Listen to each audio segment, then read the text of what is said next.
It was quiet in the big hall open to its east end, so that he could see one of his trees, a brig sailing very slowly across the upper lawn. In the outer hall shadows were slanting from the pillars. Little John got up, jumped one of them, and walked round the clump of iris plants which filled the pool of grey-white marble in the centre. The flowers were pretty, but only smelled a very little. He stood in the open doorway and looked out.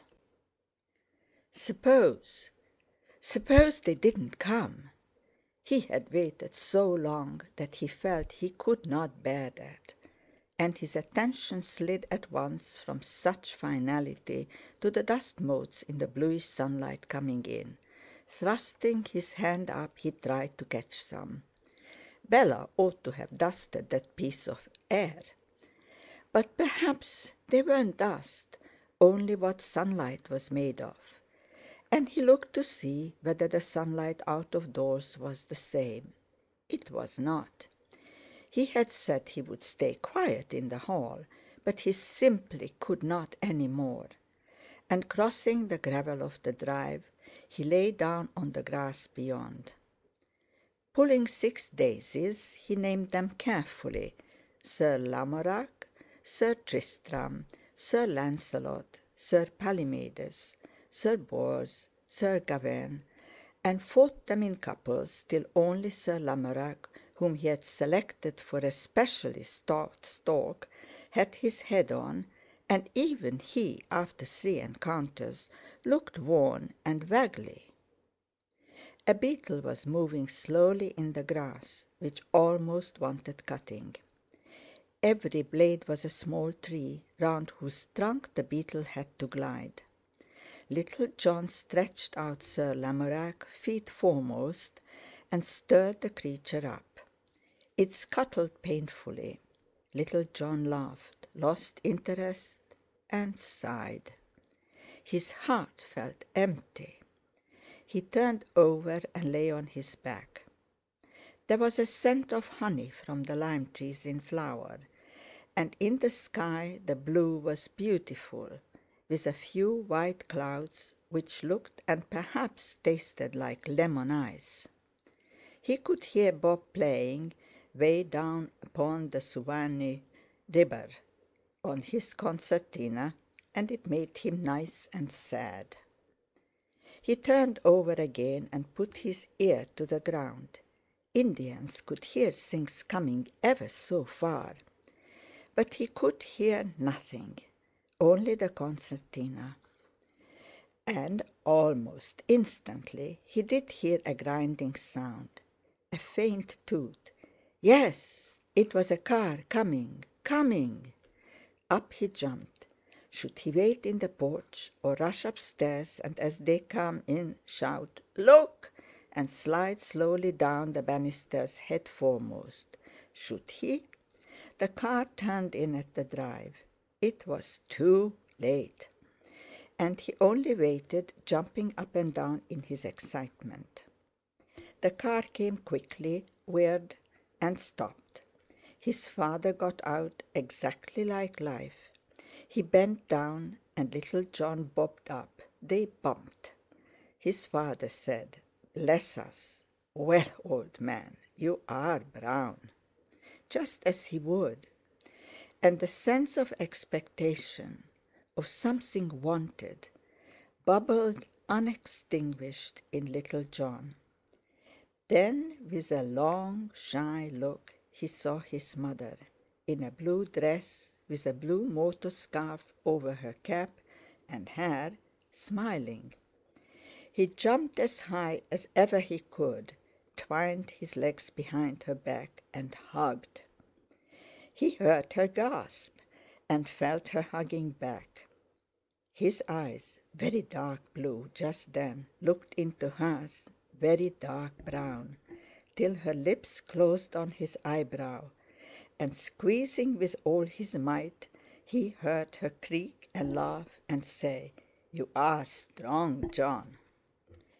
He slid down at that and rushed into the hall, dragging her by the hand. While he was eating his jam beneath the oak tree, he noticed things about his mother that he had never seemed to see before. Her cheeks, for instance, were creamy, and there were silver threads in her dark goldy hair. Her throat had no knob in it like Bella's, and she went in and out softly. He noticed, too, some little lines running away from the corners of her eyes, and a nice darkness under them. She was ever so beautiful, more beautiful than Da, or Mademoiselle, or Auntie June, or even Auntie Holly, to whom he had taken a fancy. Even more beautiful than Bella, who had pink cheeks and came out too suddenly in places.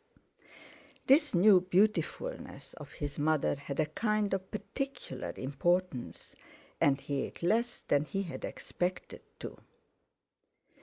When tea was over, his father wanted him to walk round the gardens. He had a long conversation with his father about things in general, avoiding his private life, Sir Lamorac, the Austrians, and the emptiness he had felt these last 3 days, now so suddenly filled up.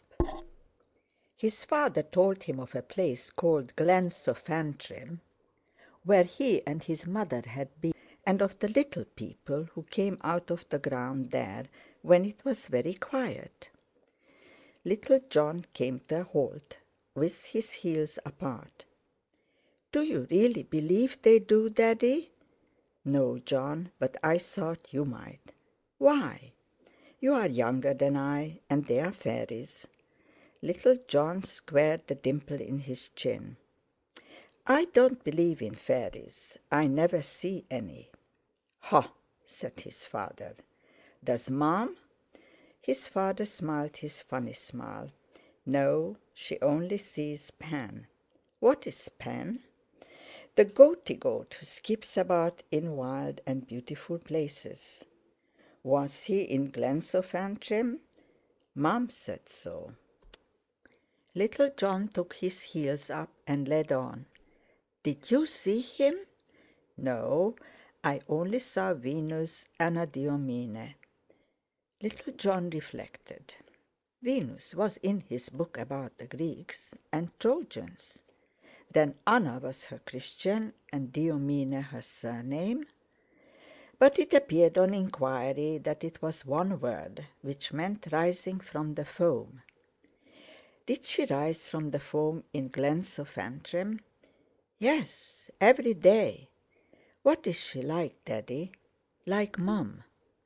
"Oh, then she must be—" But he stopped at that, rushed at a wall, scrambled up, and promptly scrambled down again. The discovery that his mother was beautiful was one which he felt must absolutely be kept to himself. His father's cigar, however, took so long to smoke that at last he was compelled to say, "I want to see what Mum's brought home. Do you mind, Daddy?" He pitched the motive low to absolve him from unmanliness, and was a little disconcerted when his father looked at him right through, heaved an important sigh, and answered, "All right, old man, you go and love her." He went with a pretence of slowness, and then rushed to make up. He entered her bedroom from his own, the door being open. She was still kneeling before a trunk, and he stood close to her, quite still. She knelt up straight and said, "Well, John?" "I thought I would just come and see." Having given and received another hug, he mounted the window seat and, tucking his legs up under him, watched her unpack. He derived a pleasure from the operation such as he had not yet known, partly because she was taking out things which looked suspicious, and partly because he liked to look at her. She moved differently from anybody else, especially from Bella. She was certainly the refinedest looking person.